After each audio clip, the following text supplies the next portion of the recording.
Hello once again and welcome to Willow Talk. Another week of Adam Peacock here with Alyssa Healy. Brad Haddon, deeply entrenched in the IPL now. Yeah. Deeply. Plays tonight. Ooh. No pressure, Hads. First game. As we've said to him, yours to lose. I wonder if he's still got his short tucked into his undies so we can see his full right quad. I wonder if we'll see that on the show tonight. He hoiked them up. There he is on the bench. It looks like he's got a pair of scungies on, just showing off the quad show. Anyway, how are you? Yeah, very well, thank you. How's your weekend? Good. Very quiet. I bet it is at the moment. Yeah, very quiet at home. Yes. Yeah. Run to your own time frame. I did. All of that? I actually, funnily enough, this is probably what everyone wants to know. I washed my car. And it took me probably 4.5 hours to wash it because halfway through a 3-year-old with cupcake hands decided he wanted to help. So I had to redo the whole thing. So you know what? I had a really cruisy Saturday. Awesome. Nice. Awesome. Wholesome. Now, we're going to look at the opening few matches of the IPL where the run risers almost got to 300. Extraordinary. On Sunday night, Travis Head went off. My favourite name, I said it last week, it's my favourite name in world cricket. Ishan Kishan, he went off as well. He went further off. Yeah. And, even Paddy copped some tap. But, that side full of Australians got it done in an extraordinary game against Rajasthan. We're going to dive into Shield froth as we preview the upcoming final between Queensland and South Australia. We're going to touch on Australia's women's side. They have been way too good for this Kiwi side over there in New Zealand. And we've got plenty in Sundries as well. But as we record today, it's a big happy birthday. Happy 27th birthday to Alyssa Healy. Yes. You got that right? Thank you. Yeah. Oh, actually, I'm 28, but that's okay. We'll let that one slide.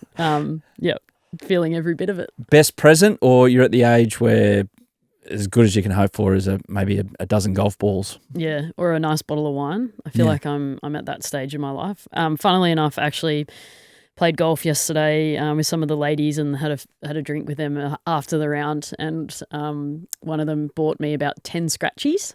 Like the old days. Yeah. So I sat there at the golf club doing scratchies for half an hour and I think I won $10 in total. So I said to her to never give me a present ever again because I don't want to have to do that again. Sitting through. It was so much work. But it's the hope. It's the hope of a scratchy.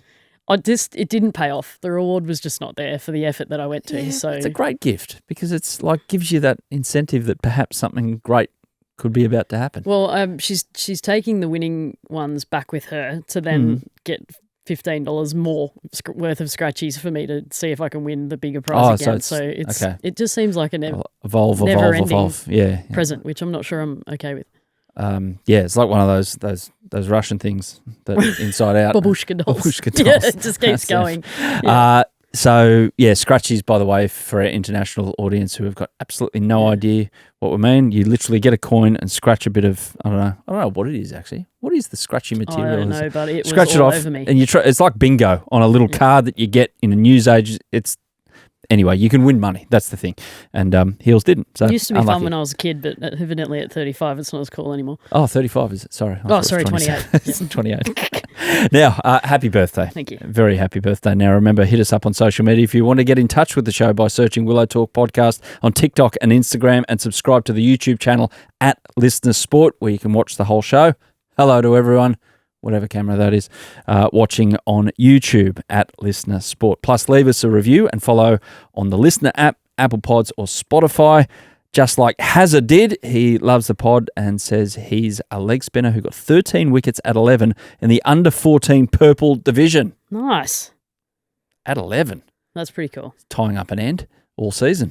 I do love hearing stories of young leg spinners coming through, dominating. It's good. They're coming back. Averaging, average 11 for a leg spinner. Usually you do like a couple of half trackers and there goes your average. Not for Hazza. He's on fire. Good stuff. Or she. Not sure. It says he. He. Yep. Hazza. Sorry about that. Big shout out to the Peninsula Cricket Club as well, who have given us a few things to put on the desk today, and I've got one of their hats on my head. It's a thriving and inclusive junior cricket club based on the Northern Beaches, says here the Healy Heartland. Also the Peacock Heartland. I was there before you, yeah. But hey, we're not that insular. Everyone's welcome. Yeah. Absolutely everyone's welcome, like they are to the Peninsula Cricket Club. They're based down at beautiful Kitchener Park. down there in Mona Vale, beautiful part of the world. It's a family-friendly club with 20-plus teams ages 6 to 17, which is awesome. See them down there all the time down there at Kitchener. Got a good little net set up in the corner. I remember playing a game there in under 11s, and I don't think I've been as fearful for my life as since, because they had a couple of kids who could bowl a short one at a bit of pace for an 11-year-old who went off and had to change his undies when he got home after that Saturday morning down there at Kitchener Park on that particular occasion. But no, Peninsula Cricket Club, they play the right way, and thank you for the baggy Harlequin. Cool colours. Yeah, so it's green and dark blue, dark green, dark blue, or a pink magenta maybe. Well, I was wearing this one before, but the baggy might not be plausible for the whole episode. It's baggy.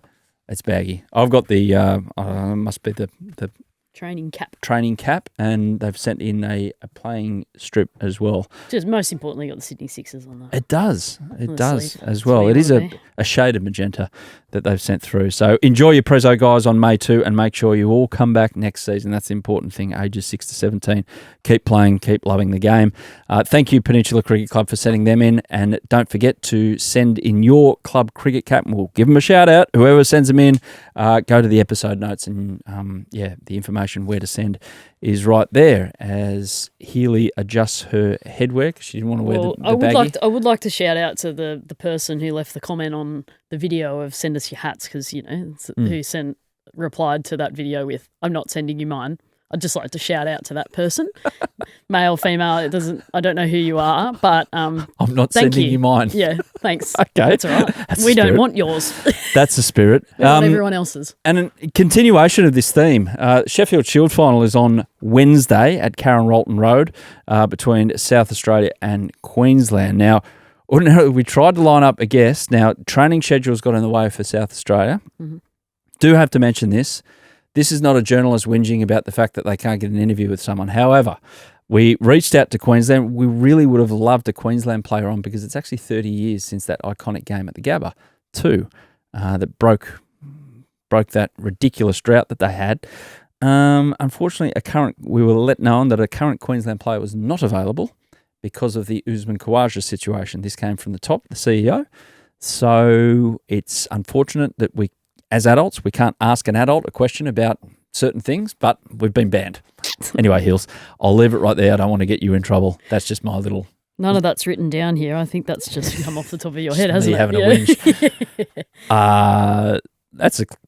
Was that a rant? No. Well, no, but I think it's a valid point that you make, because, it's a cool event. It's a Sheffield Shield final. We want the players talking about it. We want the media to be talking about it. And unfortunately, our focus has been taken elsewhere instead of the cricket itself. So, then to not have players available to chat also makes it really difficult for media outlets to get what they want as well, which is obviously a big part of the game, covering it. So not ideal, but look, we'll move on and we'll just have our say on what we think is going to happen instead. We will. Yeah. We will. What do you reckon is going to happen? I'm intrigued to see it, genuinely. I think, South Australia's, in my books, the red-hot favourites, but I think playing then at Karen Rolton changes things a little bit. I think it brings Queensland back in the fixture a little bit for mine. So, it'd be interesting to see how they go. Obviously, the Uzi stuff will be interesting as well. I'm sure he'll be fine when he gets out on the field. The boys all love Uzi and he's a part of the team. But South Australia, I feel like, are going to have to play really well to beat a good Queensland team. Is he going to play? Was he? We sit here right now. Oh, he is. I think so, yeah. Oh, the last bit of info I read. Yeah, I don't know what to believe in this story. Oh. It's like one of those, you click on a Netflix and it's one of those deep dives into a mysterious set of circumstances that lend itself to a 3-part series. I don't know what to think. He's in the squad. You wouldn't imagine they'd name him in the squad and not play him. Who knows? All right. You've got more intel than I do. I don't have intel. I've been trying to follow it and piece by piece, and it's spun out of control, this whole story, into this existential question about having Shield finals. And they're like, we'll get to that in a moment. We'll stick to the cricket for now, but just the tail of the tape. South Australia won the first meeting between these two earlier this season by 129 runs. Alex Carey, okay with the bat, 123 not. And in the last round of the Shield, which Queensland escaped with, and then results went their way, so they get into the final, South Australia combined for over the two knocks that they had for 867 runs. They only lost 12 wickets. It is hard to see the curator then South Australia going to the curator and say, "Oh, give us a green top, will you? Just juice it up." Well, knowing if it's a draw as well, South Australia win. So, yeah, you think it's going to be pretty flat. Within certain parameters with the 100 overs rule. Yes. I'm going to confuse you here, aren't I? No, we went through this last time, and I know my eyes are going to glaze over again. But I get it. I get all that. But it's the whatever get you for wickets inside the first 100 overs, and also runs you score over 200 runs inside the first 100 overs. So it's not a... Why don't we just play a normal game of cricket? Well, that was the problem that we were trying to get away from, playing ball draws in finals. But that's fine in the regular season. Yeah. Anyway, last time South Australia won was 1996, which is incredible. They drew against WA in that epic final where Adam Gilchrist got 189 not. Then South Australia held on, final partnership between Peter McIntyre, who was not there. Peter was never there for his batting, and Shane George, and Brendan Julian couldn't make the breakthrough. So it's BJ's fault. Yeah. Well, fair.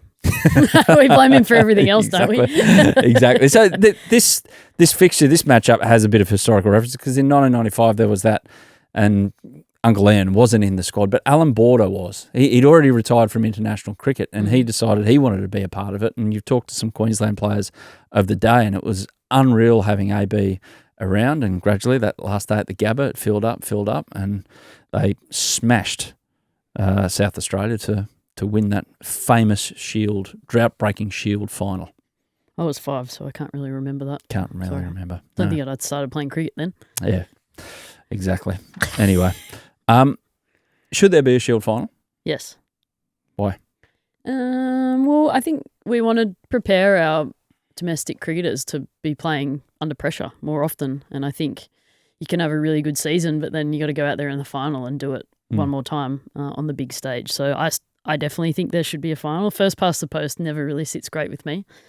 You should be prepared to do it when it really, really matters. So, yeah, I like it. Because every ICC tournament now has a final, doesn't it? It should. I think it always has in the white ball, but now ICC event, red ball, World Test Championship. But it's like, I don't know how satisfied you'd be either after, finishing first in the competition. But then you probably lost to a couple of teams along the way as well, unless you're completely undefeated. It's not an overly satisfying win finishing first and then just sort of taking the trophy. I feel like you got to go out there and earn it. So maybe I'm a little bit too competitive for my own good, and maybe that's showcasing right now. But definitely, finals are a thing. Can you see a world where they wipe it though? No, I hope not. Yeah, maybe I could see a world where that would happen, but I hope it never does. I think this is where you breed the competitive nature and also big game players, and I think that's what we want for Australian cricket, I would have thought. Yeah, because this whole situation with Usman Khawaja and the Shield final, and it's all blended. It's fun watching a narrative play out because then it spins off into like it's a bit like when you're having an argument at home. It's like you're arguing about one certain thing, and then all of a sudden, and by the way, what is the go with it? And then something else comes into the and that's what's happened with this whole situation, because it started with the Usman Khawaja, does he have a hamstring? Does he not? And all of a sudden we're talking about, should there be a Shield final? Yeah. It's weird where it goes. We've spiraled a little bit away from what we should be talking about, as a cricketing population, but oh well, here we are. At least the Sheffield Shield's being talked about. That's what I say. Well, it's been talked about for sure. And on the Usman situation, so Uncle Ian said he's Uncle Ian now to the podcast. Fair enough. Yeah, we're going to get him on and say, "Hey, Uncle Ian, how are you going?" Yeah. He said you can't have a pick and choose mentality. Mark Taylor said he didn't handle the situation well, and talking about Usman Khawaja. And Usman did a press conference last week saying the injury was on AMS. Fill us in, AMS, so you log everything that's going on with your body with Athlete Management System. Centralised system run by Cricket Australia? Yeah, that's basically how it's like a calendar, it's your programming, it's everything all in one. Is that how'd you sleep the next morning? How hard was that training session? All of that? Yeah, some of that stuff's a part of it. It's slightly separate, but yes, that all goes in. It's updated regularly so in this instance, Usman would be monitored by Cricket Australia physio, I guess. I think this is where the issues are starting to arise. Because, I mean, technically, if he's back at Queensland, the Queensland medical staff would be overseeing exactly what's going on. But they would upload everything through AMS. Basically, it says if you're green, orange, or red. If you're green, you're available to play. Orange is like rehabbing, almost ready. Red is injured. So all that stuff's on there. Everyone can see it. There shouldn't be any confusion. But I will say as a player that sometimes the communication can get a little muddled when you're handing over regularly back and forth between state and CA programs. So it's not easy, but I mean, everything is there in front of everyone, so it should be pretty black and white. So at the moment, you'd have a red light next to your name, or is it a I might orange? be orangey, but I think I'm red. Or as I like to say when I go through a light that I shouldn't, it was dark amber. I'd be dark amber. Yeah. Basically like don't touch, like can't play. So maybe Uzi might have been like an orange, and they were monitoring him to how his rehab was tracking and how he was looking to play. But yeah, I feel like the last week of press conferences and media and whatnot hasn't really helped the situation, hasn't made it any clearer for anybody. Because I feel like most people should be across exactly what's going on, and whether or not the conversations have been had, I'm not sure. It sounds like it's very messy. Very, very messy. Very messy. I made the point last week. So if this gets to the point where Usman Khawaja no longer plays for Queensland, so at his age, what state is it going to take one for the Australian cricket team and say, no, we'll push out an existing player so this guy gets games before the Ashes? Yeah. That's my big question. I'm intrigued to see how that one plays out too, because Usman, and this is what makes him a very good cricketer, very stubborn, and has a beautiful house up in Queensland. I couldn't see him moving anywhere anytime soon. So then also you throw that in there. He's almost a fly in, fly out if he's not going to play for Queensland. How is he going to get some red ball cricket in before then? It must be for another state. So then if he's not training with that program, how does that look? How does that feel for other people involved? So it's going to be a really interesting one to track. It seems like there's been a lot of bridges burnt, but if you go out there and win Queensland Shield final, maybe things might settle it down, but it's very messy. It is. He might have to go grade cricket straight into Ashes. Doable. I mean, that's one way to get you lift your spirits, maybe. Kiwi first class cricket into Ashes. Yeah. One of the Kiwi teams take him. I don't know. I'm sure it will resolve itself. I mean, Queensland are just a very sort of old school, I guess. It's like Queenslander mentality. So the rocking the boat, not great, but I think everything will calm down and they'll probably come to some sort of consensus, and he'll probably still be wearing a maroon hat next summer. It won't even be a thing. Yeah. We'll see how it plays out. I mean, that press conference last week, I got sidetracked when I brought up AMS. I wanted to know about that, but he goes, the injury was on AMS, the athlete management system. It is categorically untrue. Queensland 100% knew about my hammy injury. I didn't do anything without talking to Cricket Australia first. I'm 38 years old and I can't burn the candle at both ends. Yeah, it just did not make sense that he didn't have permission to have that game off and then go to the Grand Prix. He likes to live his life, but he's not an idiot. I can't work out how people who should have known about it didn't know about it. Well, yeah, that's the interesting one for me, and I've probably got to be a little bit careful here, but yeah, I'd be curious to know who was looking after him in that regard, because if Queensland Cricket have come out and said that they didn't know about it, who's technically running his program at the moment? Because Cricket Australia are not on tour. Who's running yours? Even before the Australian team went, your rehab? So all my programming is still done by Cricket Australia, but it's handed over to be facilitated by Cricket New South Wales. So in his case, it would be a similar thing because he's playing for Queensland. So Queensland Cricket should realistically be handling his rehab if his hamstring was sore. So they should 100% be across it. So for then the head of cricket, I think Joey's role is to come out and say they had absolutely no idea about it doesn't quite sit well with me. And you're only saying this based on your experiences with this. You're not trying to guess what's going on up there. No. And I'm not having a crack at either side either. I just find it really, as a player who's involved in that system, I find all of that really hard to believe. So I hope we get the truth one day. One day. And in your situation, I hope you move from dark amber to light amber, maybe even a green very soon. We're about to go on leave, so I'll be green lighting into my leave period. So when you're on leave, how does for Uzi's case as well, how does that athlete management system work? What do you get? 4 weeks? 6 weeks? 12 weeks? Whatever it is? 6 weeks. I think generally you're given a little bit of leeway to, obviously depending what the schedule looks like. Obviously the boys have got some cricket to come back into, so there'll be some sort of programming in place, but generally it's 6 weeks to refresh, recharge, come back. For us, for instance, this year we have a quiet winter, so we actually have an opportunity to down tools and then come back and do a pre-season. But when you're on the road, 10, 11 months of the year like the boys are, it's kind of a really quick turnaround, refresh, back into it. So it'll be interesting. It will be. So we'll see what pans out with the Shield final. That was our preview, because our next episode will drop when the game's already underway. So kind of irrelevant what we're going to talk about there in terms of Shield final. We'll wait until we review it. I think preview, lots of runs are going to be scored. I think so. Have you ever known Karen Rolton Oval to be anything but good for batting? Yeah, lots of runs. Going to need to bowl a team out twice to win. Good luck. There's our preview. Good luck. That's as dumb as we can dumb it down. Yeah. Just keep it simple. Make runs, bowl team out twice. Yep. And one team is going to lift a Sheffield Shield. Yes. And drink copious amounts of lemonade after it as well. Yeah. Okay. So you're calling them South Australia to win? I think so. Yep. With the Shield. I think so. They deserve it, and doing the double, huge achievement for friend of the show, Ryan Harris. Indian Premier League. So as we sit here right now, we've seen the weekend matches take place. First up, KKR. Well, life without Mitch looks to be tough. RCB got it done.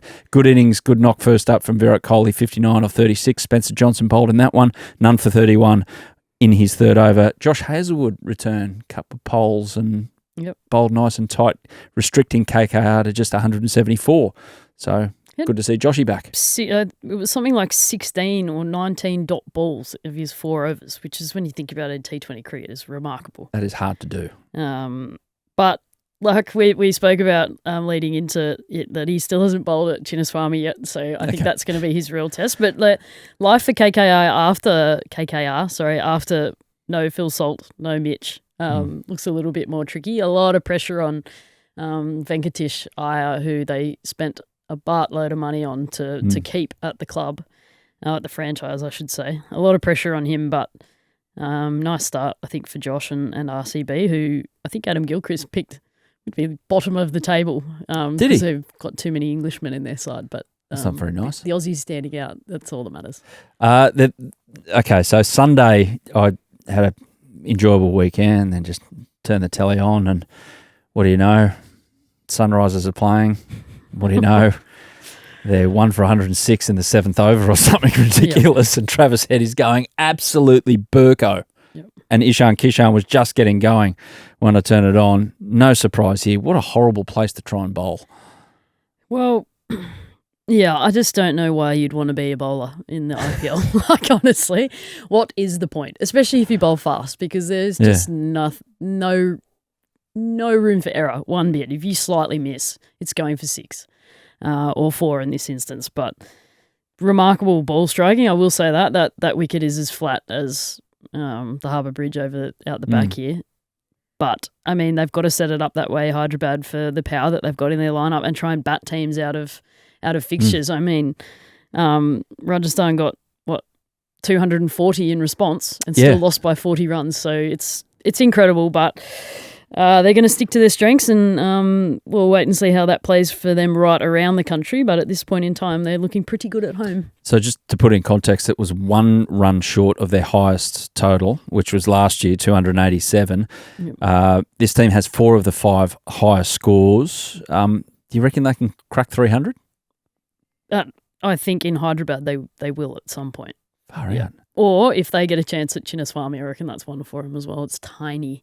Yeah, it's traditionally pretty flat, so it'll be interesting. But they just back themselves to go hard and just keep going hard, and they've got ridiculous ball striking ability right throughout that lineup. So why wouldn't you?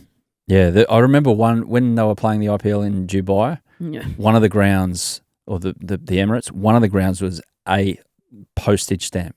I think, mistake me if I'm wrong, listener, but I think more 6s than 4s in most of the games that were played there. It was ridiculous. Sharjah, at times it's a bit more of a smaller ground, and when they get the wicket right there and it's shiny, it's an absolute road.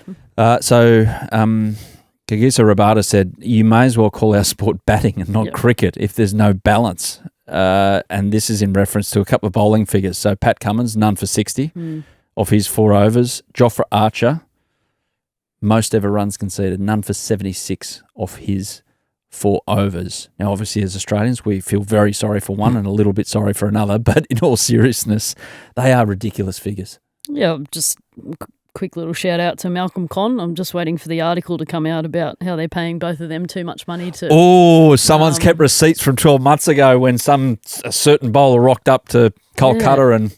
Overpaid. Copped some tap in the first couple of games. Overpaid. Overrated. I mean, when you play a competition and there's a sponsor for how many 6s are hit in the competition, you know you're in strife as a bowler. The wickets are going to be flat. Yeah. That's what they think people want to see. Funnily enough, the other game, the Mumbai Indians Chennai, it was 150 game, 150 plays 150. It was exciting. It came down to the last over, but yeah, I feel for the bowlers out there. It's going to be a tough old year, but like I said, it's... So why can't they have a sponsor for...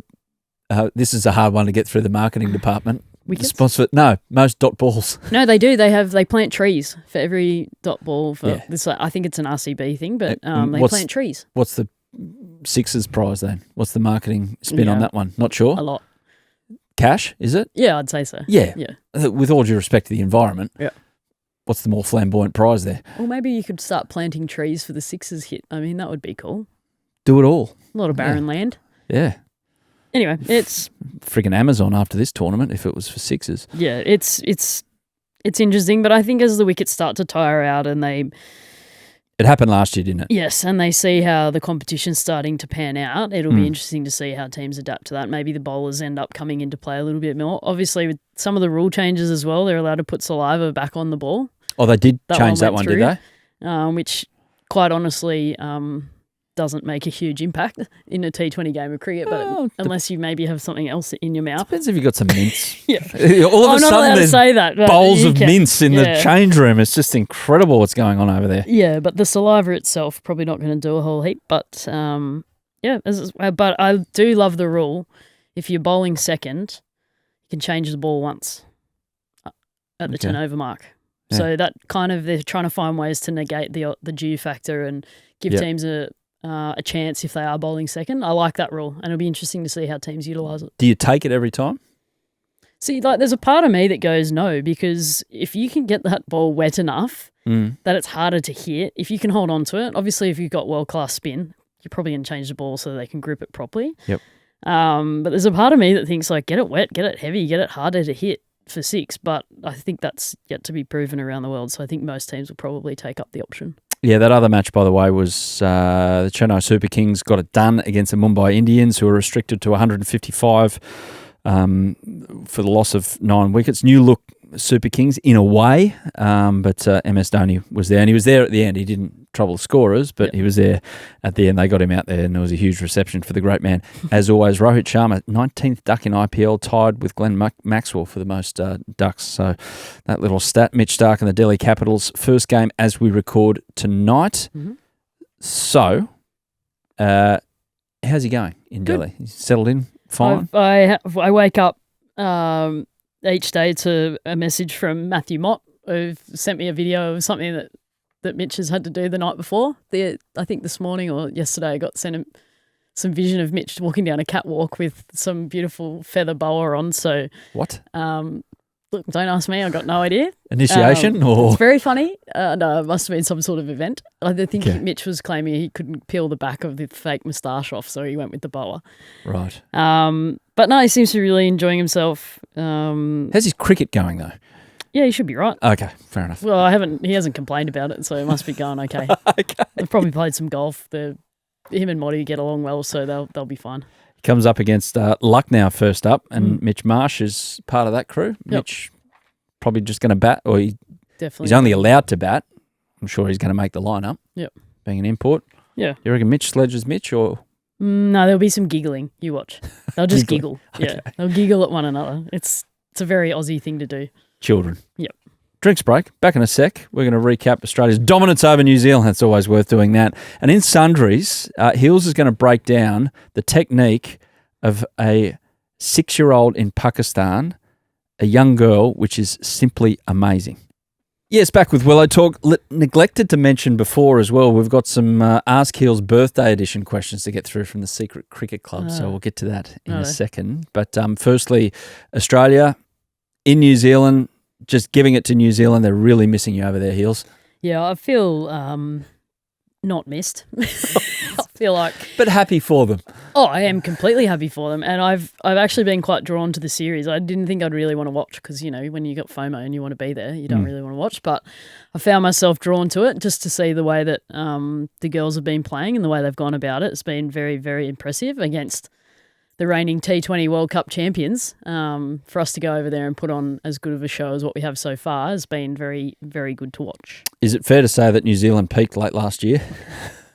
With all due respect. No comment. No comment. But look, they were well deserving of their World Cup win, right?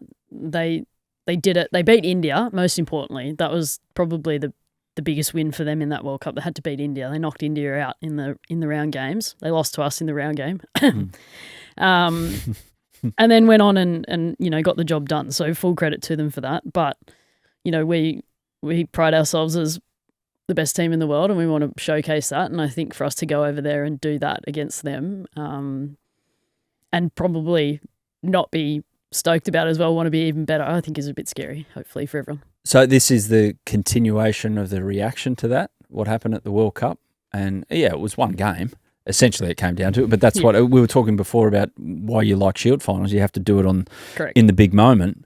But ever since then, hard to look around the fact that you are playing with a bit of vengeance in mind or something that's driving this team forward. Well, actually, there's only, I think now that we've played 2 games over there, there's only about 7 more games of T20 cricket before the next T20 World Cup coming up. So we actually don't have a lot of match practice in that regard to get things right for the next T20 World Cup and make it right and hopefully win a trophy. So for us, each and every game is an opportunity to put these areas that we've wanted to work on into practice, and the girls have been doing that. And that's what I said. I've been so drawn to it to see if what we've spoken about is happening, and to see us dominating the power play, dominating spin throughout the middle. Amelia Kerr is probably, I say this with 1 game to go, probably hasn't had the impact she generally does with ball in hand, which is amazing for us, and that's what we want to do. We want to dominate the spin through the middle, and to put over 200 on the board, only 4 down. I mean, there's still a little bit left in the tank there, which is cool. So,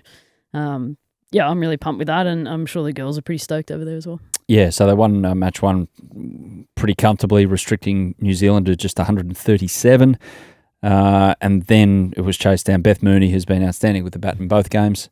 No surprise whatsoever to you, Heels? No? No, she's Miss Consistent, I think we're calling her. She's not a Mrs., she's a Miss. But I think the most impressive thing for me is Georgia Vole at the other end, taking the pressure off Moons in that regard. Volley's striking at well over 200 in the first 6 overs, which then allows Moons to not necessarily build into her innings. That's not what the go is. She's still striking over 150 herself, but gives her an opportunity to find her feet, and then bang, we're off and running in the power play, and then sets up that those middle overs for what is a powerful middle order that we've got. So, yeah, they're going great guns, and obviously Annabelle Sutherland the other day with 4 for 8 helps out with the ball as well, and can smack them around at the back end as well. Yeah, after chipping in with the bat. Yeah, and Alana King with another 3 wickets as well. So Australia well on top there. We look forward to the 3rd game this week. To Sundries and Heels, you've seen this video. So it's a video of a 6-year-old Pakistani girl who can play a pull shot, quote unquote, like Rohit Sharma. And that was the quote attached to the particular video that I saw on Instagram, and it's bounced around the world a few times. Yep. What'd you make of it when you saw it? It's so cool. I mean, her technique already at 6 is rather impressive, and I think she's hitting the ball further than I am at such a young age. But yeah, for that video to go around and just showcase to the world that these young girls are picking up the sport and giving it a crack, most importantly, but technique-wise, impeccable that she could just hit the ball back down the ground, plays an on drive. Meg Lanning would have killed for that on drive. I'll send that through to Meg. But that pull shot, that pull shot she plays is very Rohit Sharma-like, which is awesome. But just the way that she snaps through the ball at the age of 6. Yeah. Something special. Look out, she'll be playing for Pakistan in 2 years' time. She might be at the next T20 World Cup. We've got a 13-year-old playing in the IPL. We could have a 10-year-old playing in the next Women's World Cup. Yeah, I love those videos. I think they're great, and I hope that we see her running around in a green outfit in the very near future. Maybe not very near. She's 6. Yeah. Let her have a childhood. But yeah, exactly. That's important too. Yeah. Although sometimes. No, but the onside shots are one thing. I just love how the elbow placement on the offside shots, it's like it's very textbook. Subcontinental as well, which is the fact that it's just a snap through the ball. So I feel like a lot of us as Aussies, we're like, we grip at the bat hard and we swing hard and follow through. We've all played golf our whole life. The way she just leans into it, uses her wrist and goes bang, over cover, bang down the ground. I'm very envious of her skill already. Loved it. The Black Caps, the men's team, up 3-1 in their series against Pakistan, 5 T20s in that one. It's 10 years since the Cricket World Cup semi-finals. Australia victory over India in the semi-final and the Kiwi victory over South Africa, which was their final. What happens next? What happens next? Tune in later in the week on Willow Talk to find out more. We'll talk about it again. Yeah. No, Hads doesn't bring it up enough. Australia belted India in that semi-final. So Steve Smith a century. Finchie was good as well. Hads chipped in with a valuable 7 not out in 7 for 328. Defeated India because MS Dhoni was the only really one on Shikhar Dhawan as well with some wickets. But Mitchell with 2 for 28. And James Faulkner, who went on to win the Man of the Match award in the final. 3 for 59 as well. But as mentioned, we will look at the final more in greater depth on Thursday. Did you see as well the story through the week? Dan Worrell over they're having a really close eye. Rob Key was quoted from the ECB about the fact that we don't care about what his passport used to be and we just care about what his passport is now and who he could play for. It'll be very interesting that moving forward to see what they do. He was labelled their version of Scott Boland. Yeah, well, our version. You see that? But can be theirs. Theirs. Yeah, theirs soon, I guess. Well, he went over there with that intention to potentially play for England one day if he could. So I think that'd be silly not to look in that direction. Sounds like he'll need a very good county season to maybe break in and get himself on a plane to come home in November and play some cricket. Heels, your birthday. Firstly, we've got in the studio here an Australian tradition, again for our international viewers or listeners. This is a mud cake bought at a local supermarket. They cost about $5. Yep. Inflation, they may be $5.50 now. Well, the supermarkets last week in Australia got into all sorts of bother with the regulatory bodies saying that inflation, so maybe they're going to be $4 next week, I'm not sure. But this is an Aussie tradition and it lit up your life when this was brought in. It smells so good. How's your rehab going? Well, it was good up until on Willow Talk they brought in a chocolate mud cake for my birthday. So happy birthday. Thank you. Happy birthday. Thank you very much. I will be smashing half of that because you're going to have the other half. No, I won't. But surely that your dog will indulge. Not the chocolate. Yeah, we'll send him outside after it. I will have to say, and for those that aren't listening in Australia, the Woolies chocolate mud cake from the bakery section. Yeah, always on the bottom shelf because it's the cheapest. They don't want you to buy it because it is the cheapest, but it's the best. The most underrated piece of food in the country by an absolute mile. So thank you very much. I feel honoured that you spend $5 for me on my birthday with the best thing on the planet. Better than Tamari almonds? I don't even know what they are. They're almonds with tamari flavouring on them. They are addictive. Oh, addictive. No, mud cake. But not as well. That's at least my version of addictive is actually not horrible for you. Eat 3 of those and see how you're going on the AMS next week. Right, sweat it out. Okay, so what we're going to do here, we've put it out there on the Secret Cricket Club, and thank you for these because it's a Ask Heels birthday edition. I'm worried. Sarah asks, what are your plans for your 35th birthday? She's looked up on Wikipedia and got your number. Unfortunately, it's not 28, it's 35. Sarah, I have done my rehab, my training for the day. I've come to work here with lovely Adam, doing my side hustle, and we'll follow it up with dinner with my parents. So it's a really wild 35th birthday. Mad. Yeah, I am the first one in my group of friends to turn 35, and I've pre-warned them that it's terrifying. So they'll get there soon enough. It's not that bad. Everyone I've spoken to in the last 24 hours has been older than me. So every time I've complained about it, they've basically said shush. So I'm just going to tell Joel out there, 35 is terrifying, mate.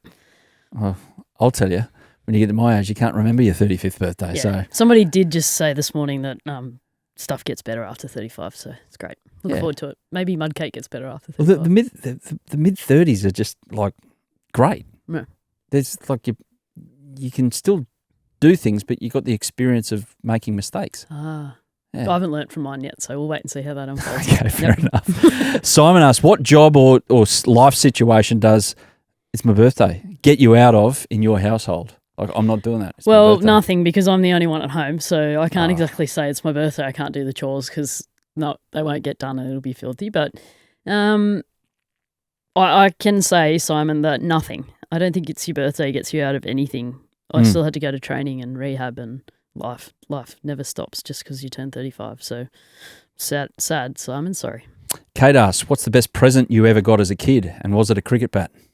Oh, no, actually one of my favourite gifts that I got given as a kid was my first set of wicket-keeping gloves. My grandma gave them to me. They were the Ian Healy Supreme. I don't know if he actually gave them to her or if she bought them. Hang on a minute. But she gave me my first ever set of wicket-keeping gloves, so that's still the best present I've ever got. Still got them? Or they? Yep. Or they just wear away? I think they might be in the deep, dark depths of the garage somewhere, under a pile of clothing, but I'm pretty sure I still have them somewhere. Yeah. Yeah, cool. A mama asks, what is the best gift Mitch has ever got for you? Oh, being at the IPL.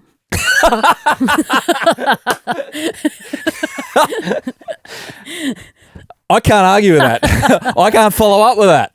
It's just, there it is. It makes sense. No need to touch it. No need to go anywhere near it. Just leave it right there. Yeah. Nah, he's got me some good stuff. But, yeah, this year's not bad, is it? Last year was a little better, but anyway, every auction can't go your way. Cam asks, would you rather a new driver or cricket bat for your birthday? Oh, a new driver. Got enough cricket bats. I've got enough cricket bats. Don't need any more of that. One piece of wood's enough. I'll have a new driver, thanks. Alex asks, have you ever had a birthday on tour? And do you have any good celebration stories while on tour for your birthday? Well, yes. That you can tell. This is actually one of the rare birthdays I haven't been on tour. Outside COVID, I turned 30 COVID that year. So that was a home birthday. But every other year I've been on tour, and it used to go, so our head of selectors is on the 23rd, I'm on the 24th, and Meg Lanning is the 25th. So we always have a week-long celebration wherever we are. Didn't join them? Just went bang, bang, bang each day? We normally celebrate around like the last one. So Meg's birthday always got more of a celebration than either of us two, but that's right. It's because she's a big dog. But, so yeah, we always have like a really long week of just fun. There's so much cake and cricket and stuff being played. Generally we're on tour. It's either subcontinent or maybe in New Zealand like we are now. But probably the best one I've had was in Bangladesh.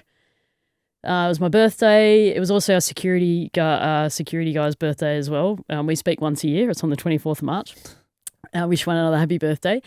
And we went to a local shopping centre for lunch. The restaurant put on an amazing spread. They shut down the whole shopping centre for us to go in and have a look around the shops. They shut it down to the general public. Right, okay. Yep. Then we went upstairs, had lunch in the restaurant, and then left. It was a good one. Wow. Bangladesh. Yep. Just mucking around with people's lives just to celebrate your birthday. I've never felt more special. Yeah. Well done. Very important. Yep. Master asks, Peter Siddle got a hat-trick on his. What would be your dream cricketing moment on your birthday? Oh, making a test match 100 would be nice. Can happen still. Just got to get over that hurdle. When is your next test? India next summer. Yep. Yeah, at home. 100 on your birthday would be pretty good, but yeah, I mean, it doesn't really matter, does it? No. I'd take 100 the next day too. It sounds like you take 100 on the 29th of February. The way things, the way things sit right now. Yep. So we'll see how it goes.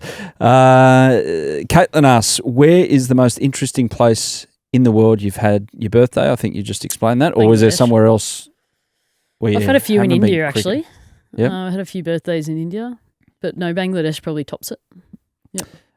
Gemma asks, can we get another Healy history lesson, please, for your birthday after last week's overarm bowling? Yes. I will come up with one by the end of the episode. But I think there is actually one that I don't want to just have it around women's cricket, but we were the first to play a World Cup as well.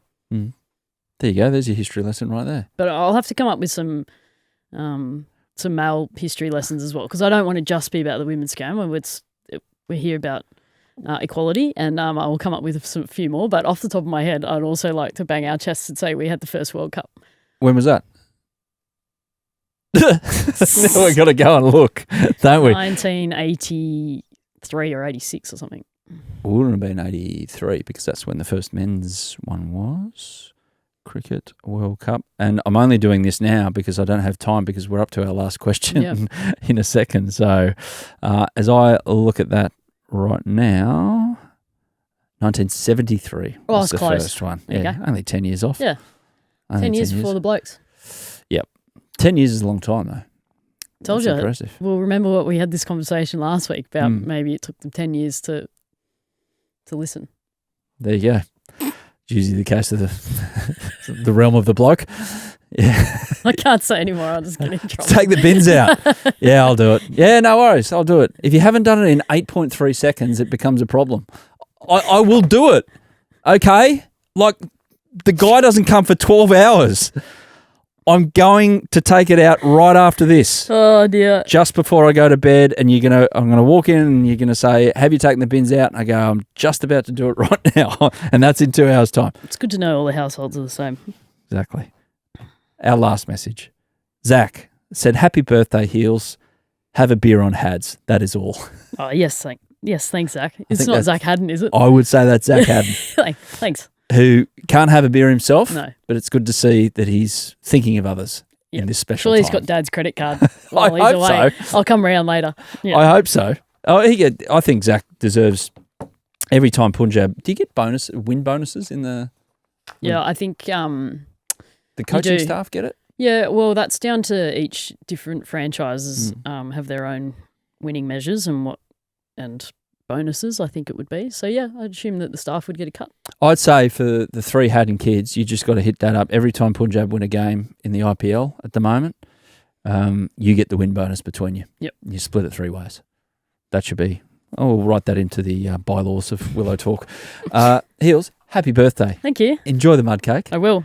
And we'll catch you soon. Thanks. Thanks, everyone. We'll be back later in the week to review a rather special game 10 years ago. 10 years, a long time. World Cup final, 2015. Catch you then. Yeah, thanks for watching the Willow Talk podcast on YouTube. Don't forget to hit the subscribe button so you don't have to miss an episode wherever you are. And while you're at it, check out these videos up here. They're mostly good.